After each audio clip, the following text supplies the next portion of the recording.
Hi guys, welcome to our next lecture, recorded lecture, Chapter 2, Setting Yourself Up for Success. This is from your EDC textbook and then a few fun slides from me. So we'll start with, let's talk about what success means to you. There is not a single answer. There is no golden ticket of success in college. So it's important that you understand what that means to you. What does it mean to be successful? What are your benchmarks for that? Do you define it by having a certificate in a specific area? I have students, especially in something like game development, who just need the certificate because their goal is to build their portfolio. That's what they need in that business, is to show that they can have the skill set to do different animations, drawings, and what have you. Isn't it associates or bachelor's or master's or PhD? And this might help you when we do the focus two later on in this course, which will be a career assessment where you, of course, fill out a bunch of assessment questions, and then it's going to end with a list of job recommendations, career recommendations based on the answers that you put in. And with that, it will tell you what sort of degree and educational level you need in that business, how hireable is that business, means there are a lot of open vacancies, or is it super competitive? Because we know something like a nurse, you have to have that degree. You can do a 2 year or a 4 year, depending on what you want to do with your career, but you need at least a degree, right? And we know that teaching, same thing. There is a degree that you have to have. Those are usually state or federal requirements. So some jobs have requirements like that. And some can do a little bit of mix. Maybe you need an associate's degree and then you need time to build that work experience in that field. So the question will really be is how are you going to determine what makes you successful with that and with college based on your goals and your values, which we get a little bit later in the semester. Um, to be successful in college, and by that just means passing your courses. Again, what you determine is successful will depend on you. 4.0 versus 3.5 versus 3.0 GPAs, that's all going to be on what you want out of college. Things to be successful in the course, to help pass the course and to really engage in the learning, which I think should be your measure of success. How much are you learning? Um, Involve some of these keys: listening actively in class and taking effective notes, which we talk about. And I hope you're taking notes with these recorded lectures to practice. Reviewing your text, we're going to talk about some of that a little bit later. Participating in class discussions, and I know right now in this virtual environment, that's a little bit more challenging. That's why I set up the Google Classroom, as I felt like it was an easier um, software to use for the class discussions, because you can see everybody's answers really easy, and I feel like it's easier to reply. It's not as clunky as Blackboard, so I'm hoping that that will kind of facilitate those class discussions better for you. Um, Going to the office hours, as you know, I have virtual office hours Tuesdays and Thursdays from 4 to 5. There's a link in your Blackboard. All your professors have to have office hours. That is a requirement. So they have them. Right now, we're all doing it virtually. It'll probably be really similar to Blackboard Collaborate. Some are using Google Meet.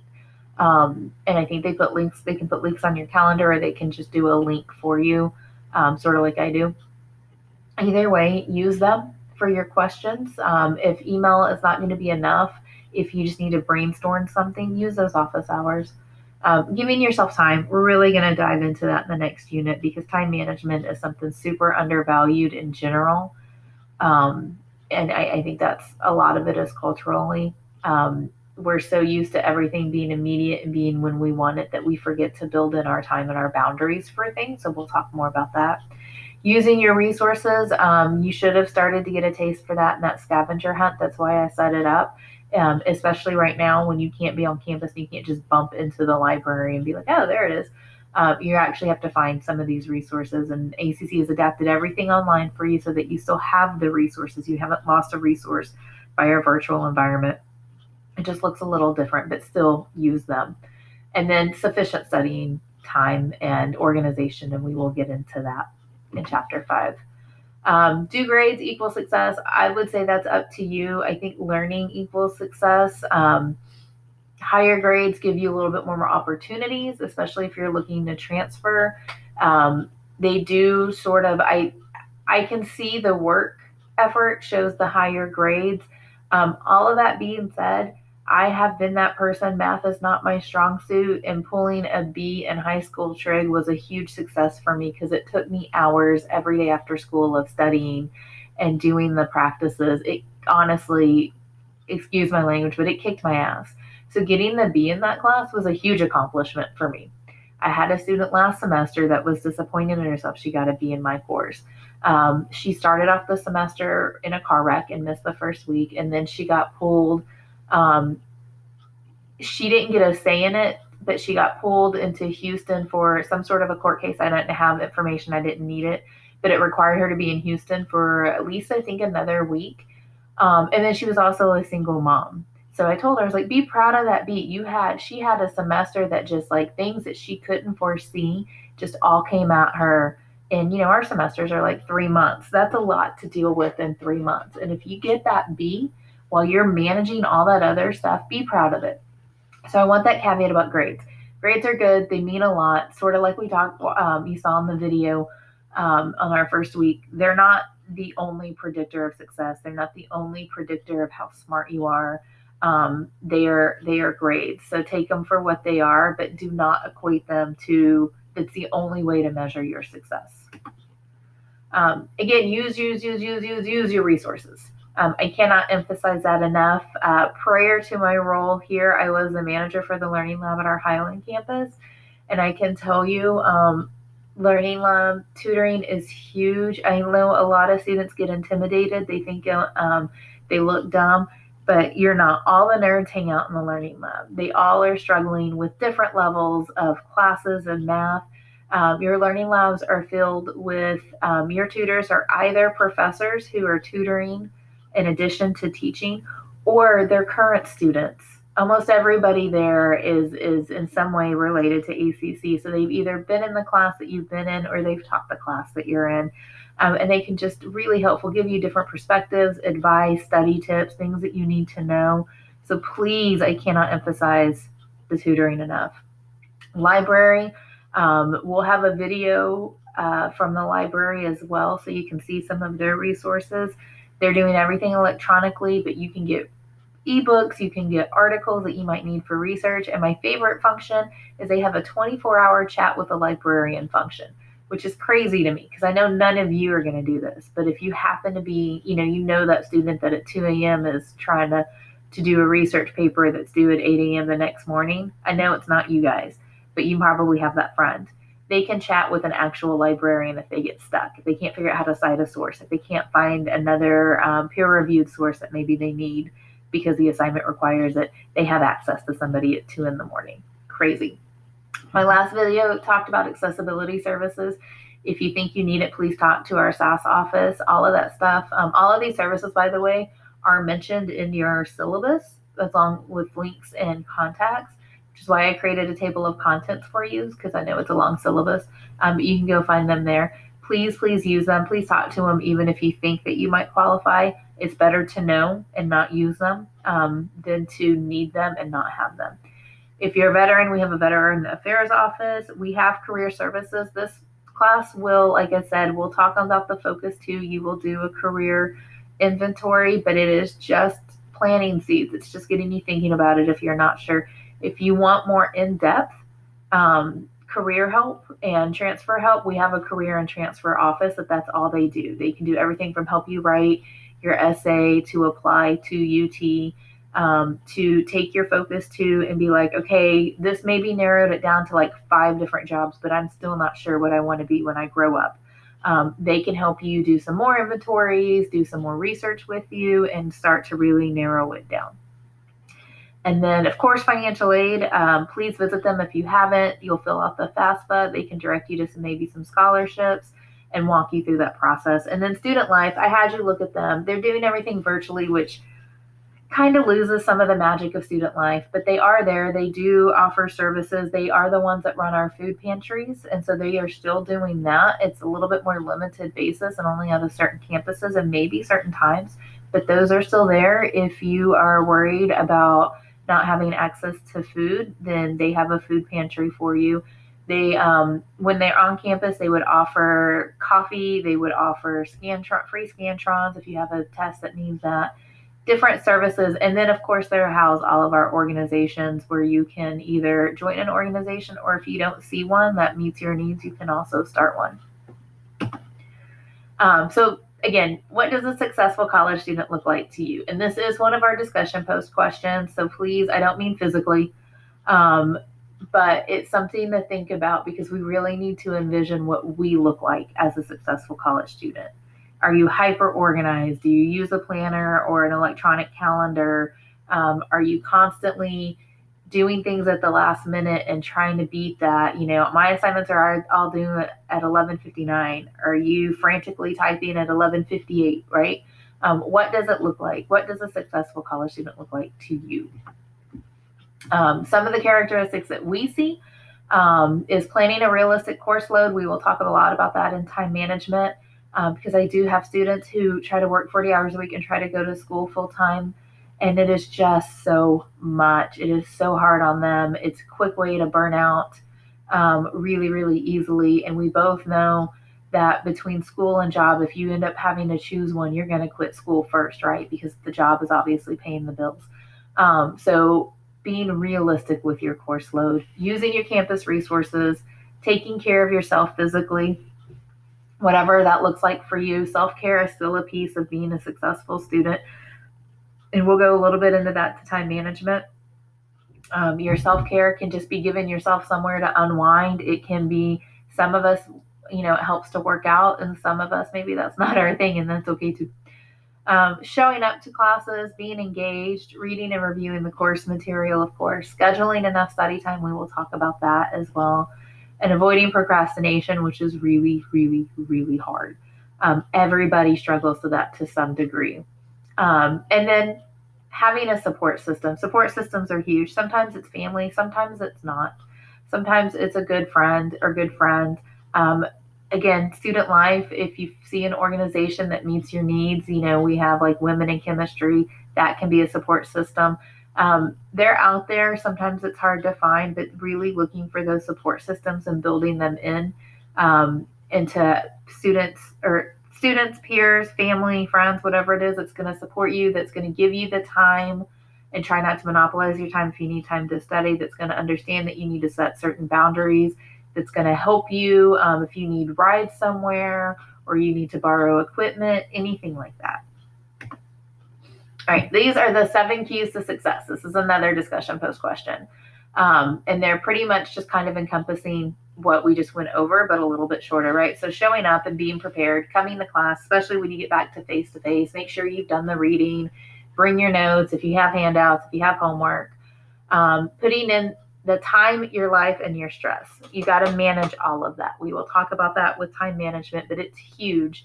It's easy, so easy to get caught up in that, tidal wave of stress in life, especially if you have a semester, and you will have at least one, probably more, or something outside of school just derails. It could be, maybe you get sick, maybe a family member gets sick. Like I said, car accidents. I had a student who missed a test because an hour before our class, she got fired from her job. And she found out, and she couldn't bring herself to come to class. Things are just going to hit you, and it's all about how we manage it and knowing that it could happen. I think we've all had a crash course in that for 2020 anyway. Putting in the effort. College is more than just showing up to class. It's effort outside of class. Even this class, I usually have to fail 1 or 2 students every semester. I've had students with perfect attendance that I've had to fail, and they were great kids, but they weren't putting in the effort. They weren't turning in the work. And I can only manage so much of that. So you really have to be committed inside and outside of class. Staying motivated, and that's always tricky. I think motivation is very fluid.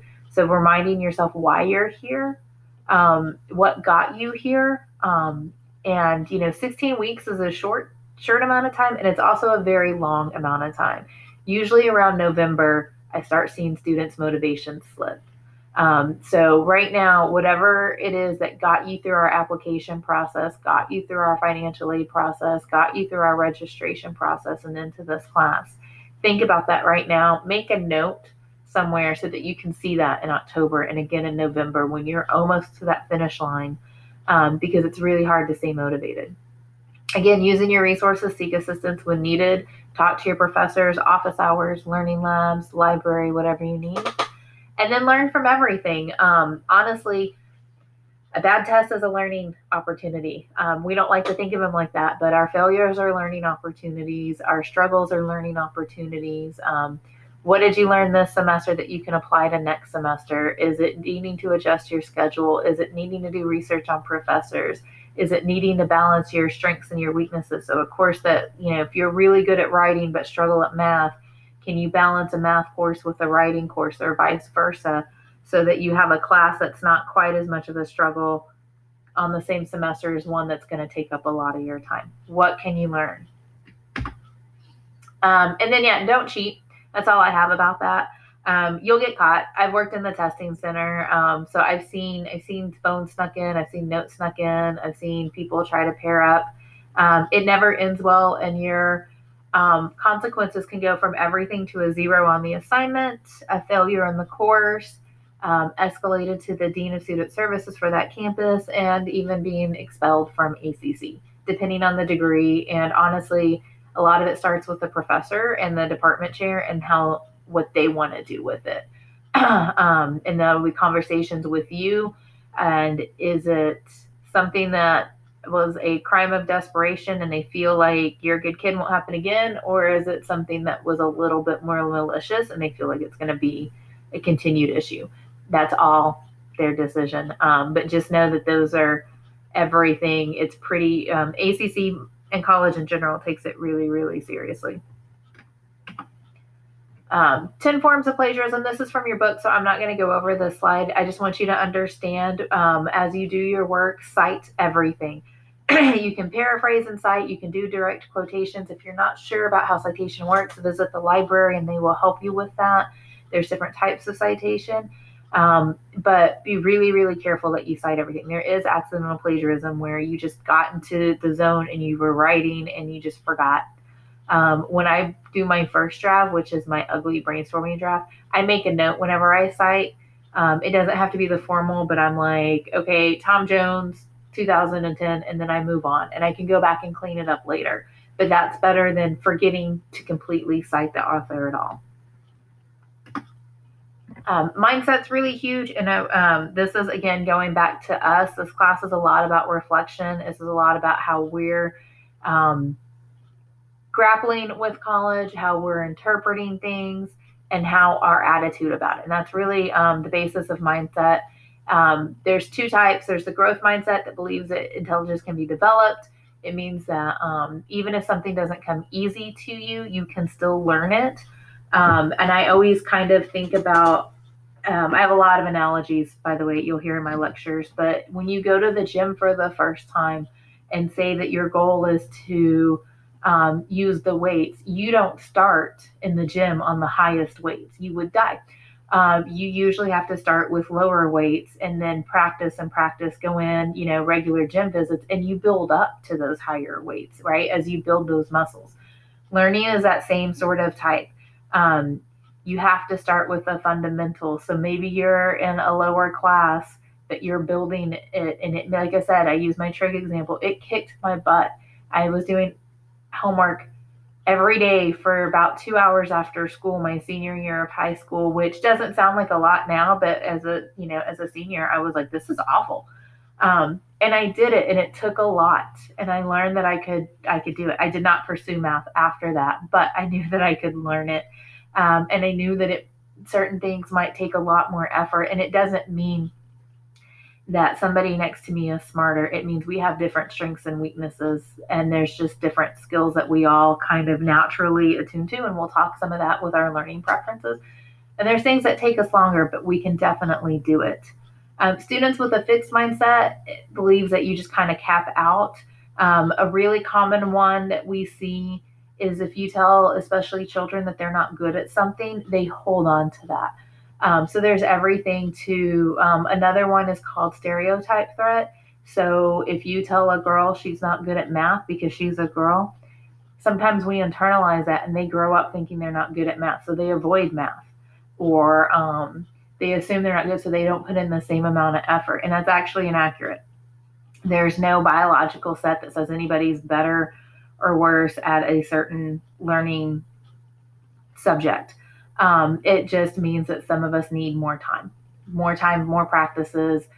If writing is you're not a good writer, that doesn't mean you can't write a good paper. It might mean you need more drafts. Maybe you need to spend more time with tutors to help you proofread things and fine tune stuff. It just means it might mean more work, but it doesn't mean you can't write a great paper.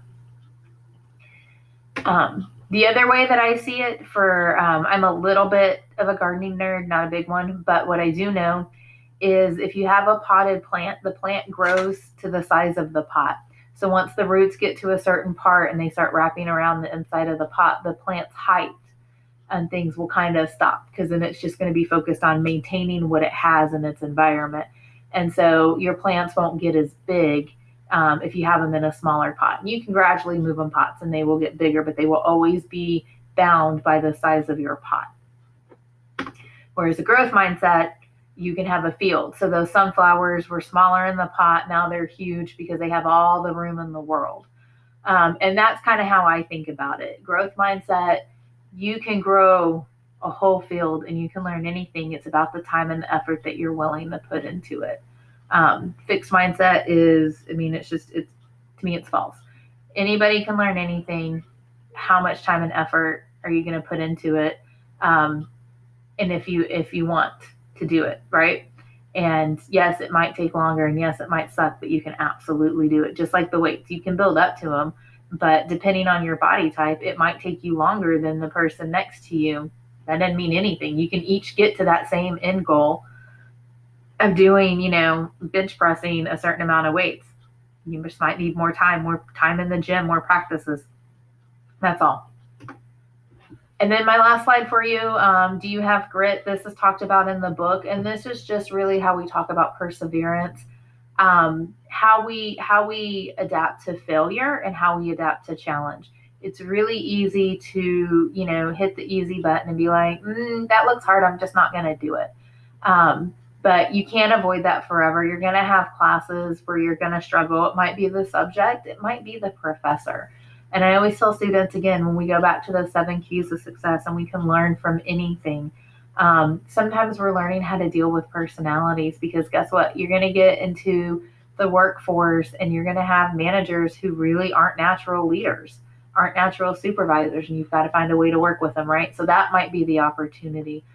And in this, if you have to drop a course because of a professor, that's not giving up.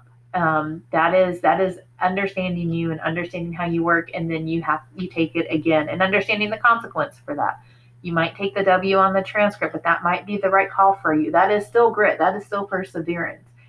Giving up completely because you don't like a professor, that's not grit. That's not perseverance. Working with what you know about yourself is. And so it's keeping that positive attitude. And by positive attitude, I don't mean everything is sunshines and glitter and there's never any issues or challenges. It means keeping the positive attitude, be like, oh, this math class sucks, but I'm going to use the tutoring, the free tutoring I get as an ACC student to get through it. And I'm going to have to just suck it up and understand that I need to spend more time on this class. That is the positive attitude we're talking about, and the productively struggling. Having a high self-efficacy, if you don't know that word, it really is just your perception again of your capability. So it's different from self-esteem. Self-esteem just kind of relates to how we overall feel. Self-efficacy it relates to how we feel about that specific task. So I can have high self-efficacy in my writing abilities, but low self-efficacy in my math abilities. And that affects how I approach those tasks. And it's really easy, again, like I said, to be like, oh, math is really hard, so like I'm just going to avoid it. And then what you could do what I did and graduate high school, go into ACC, put off my college algebra course because I didn't want to. I was trying to avoid it. Then try to take it 4 years after having ever looked at an algebra textbook and not remembering any of it. Math is very much like a foreign language, right? If you're not using it regularly, you forget. So I made a huge gap And what it resulted in is I had to take 2 developmental math courses to pass college algebra because I had forgotten so much of that information because I was avoiding it. Because my self-efficacy and my math skills, even after that trig course, were still low. That's what that means, is how you're going to approach that task and how you feel about yourself and your ability in that task. So it can be different task to task or class to class. And it can affect how you approach it. Are you avoiding the subject because you just don't want to, but you need it? And is avoiding it the best call for you? And you need to know that about yourself, and believing that you can do it, and then understanding that you might need, again, like we talked, group study, tutoring, library, whatever it is, that's going to help you be successful. That's what you need to know. You need to know, and we will talk a lot about this in strategic learning. All right, math is my weakness, but I know that I can use these resources, and I can spend an extra hour, 3 days a week on just math, and I can be successful, and I can get through this class so that I can move on with my degree. Because it's remembering that long-term goal, right? So, and I'm going to continue to use math as an example because that's my weakness. But at the time, I was a radio, television, and film major. So I just needed the one math course. So I just had to remember that if I got through my math courses, I was done. And then as I got through my general ed requirements, I got to focus on these, editing and videoing classes that I was really excited about. So it was just remembering my long-term goals and not getting caught up in what was happening that one semester. A semester is 3 months out of a 2 or 4 year degree. It's a very small amount of time for the big picture, but you're really working towards those long-term goals. All right, that's all I have for you for chapter 2. Thanks so much, guys.